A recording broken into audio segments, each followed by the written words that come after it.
Al mundo privado.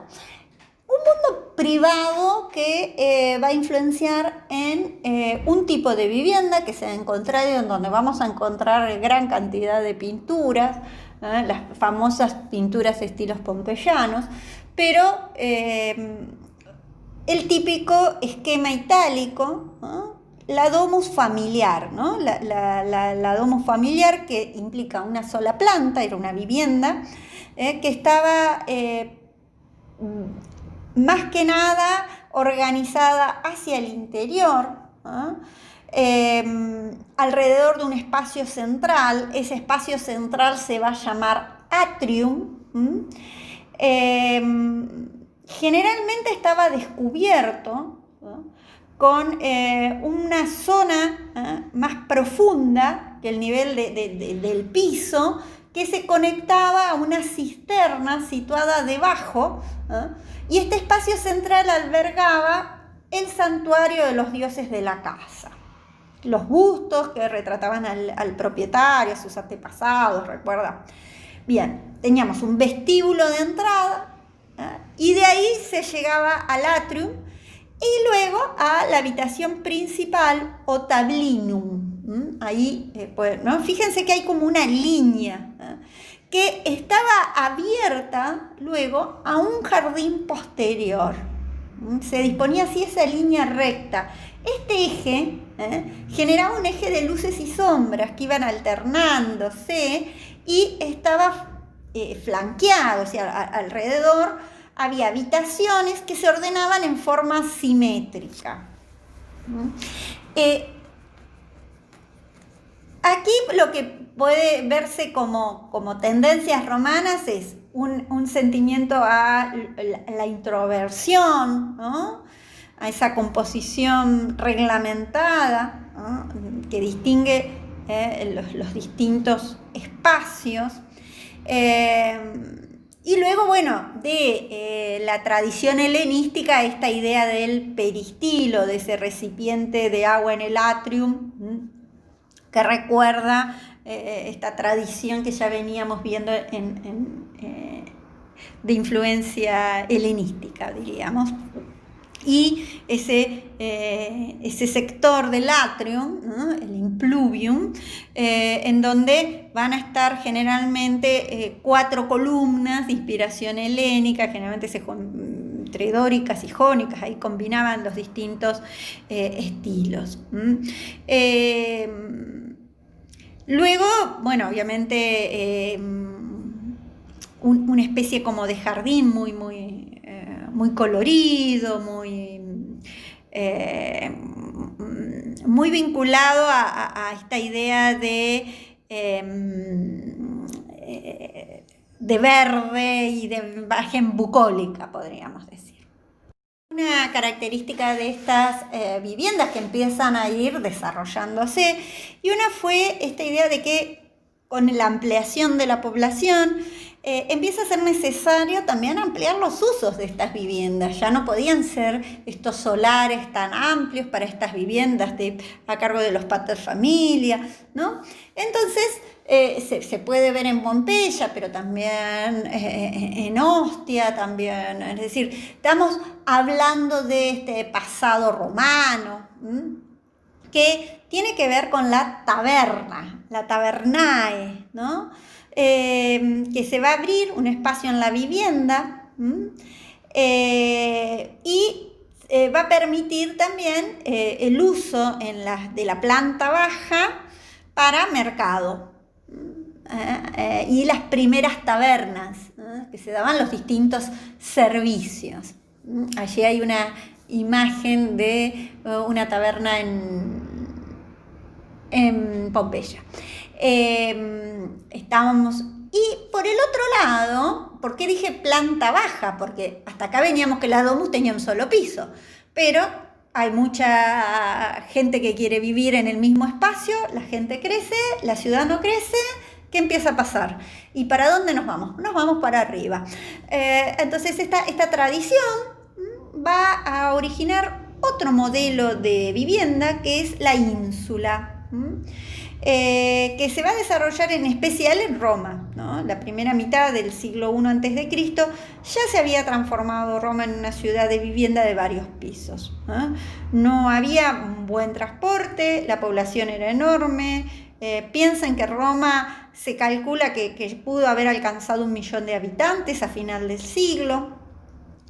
La gente se iba apiñando en ese espacio, ¿no? Entonces los muy ricos podían permitirse vivir en una domus y los otros empiezan a armar una ciudad de inquilinatos, como dicen, ¿no? Es decir, el modelo de bloque de departamentos de varios pisos, ¿no? A eso se le llamó una ínsula. Incluso, bueno, el Estado tiene que empezar a poner orden porque muchas de las construcciones eran en madera, había una gran cantidad de incendios que iban quemando distintos sectores de la ciudad.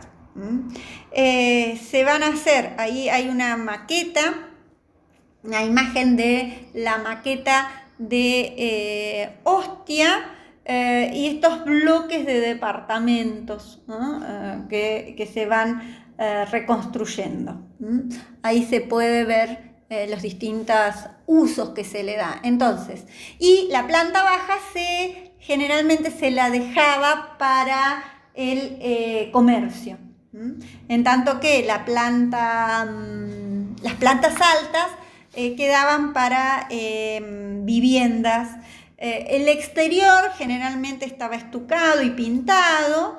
Se trabajaba ladrillo, ¿no? Esta característica romana, y madera, ¿no? Que se iba combinando. El tema de la madera nos habla de estos grandes incendios que eran muy habituales, y esta necesidad de armar reglamentaciones de cómo construir, hasta cuántos pisos, porque bueno, obviamente que no soportan y empiezan a hacer estudios, ¿no? Es decir, cuando uno, no sé si tienen la imagen cuando salen de retiro en el colectivo de Buenos Aires y ven la Villa 31, que ven esas construcciones que van para arriba y uno dice, ay, que no se caigan, cómo estarán las vigas, cómo estarán los, ¿no? Bueno, yo imagino que sería una cosa así el centro de Roma.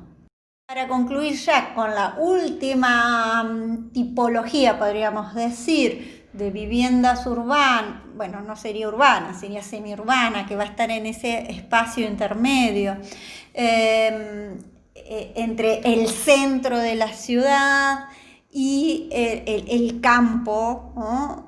Incluso va a haber unas villas más rústicas que se van a hacer las villas más dedicadas a las labores como de campo, diríamos, pero van a ser las villas, ¿no? Las villas van a tener un núcleo interior centrado en el atrio, estaban colocadas sobre una plataforma artificial, y se abría mediante galerías a arboledas de laureles, pinos, arbustos exóticos, flores, ¿no? Además, se servían de un orden de atrio y de peristilo, ¿no? Esta idea de patio centralizado. Al entrar en la villa se veía en primer lugar el peristilo. Ahí les dejo unas imágenes de la planta, una reconstrucción de lo que podría haber sido y unas imágenes actuales de una villa que se ubica en Pompeya, que es la Villa de los Misterios, que después que se llama así porque en su interior hay pinturas en una de las habitaciones de los ritos iniciáticos para mujeres en un culto de Dionisio. Por eso era la Villa de los Misterios, por este tipo. Pero es uno de los ejemplos más antiguos y que está mejor conservado y mejor conocido de este tipo constructivo favorito, diríamos, de las afueras de las ciudades romanas, ¿no?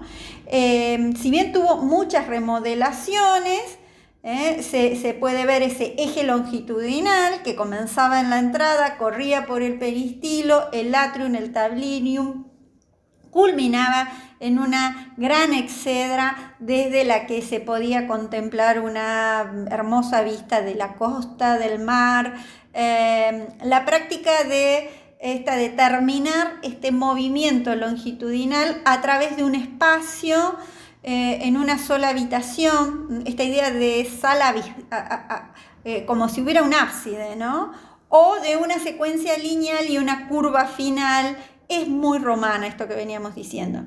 La villa rústica, por otro lado, es una forma más pura, ¿eh? Y está también representado en una villa en Pompeya, que es la Boscoreale, ¿no? Pero bueno, tiene que ver con los usos, ¿no? Usos de los pórticos, de estos patios centrales, y de los lugares en donde se iban a ir encontrando, qué sé yo, la parte de establo, la parte de baños, desde baños muy lujosos, ¿no? La parte en donde iban a vivir los que trabajaban, la parte de los lugares en donde iban a guardar, qué sé yo, donde conservaban las tinajas para fermentar el vino, las prensas para el vino, el molino, las salas de producción, ¿no? Es decir, eran como mini empresas, ¿no? Estos viviendas que incorporaban también, ahí les dejo una imagen, esta idea de granja con vivienda.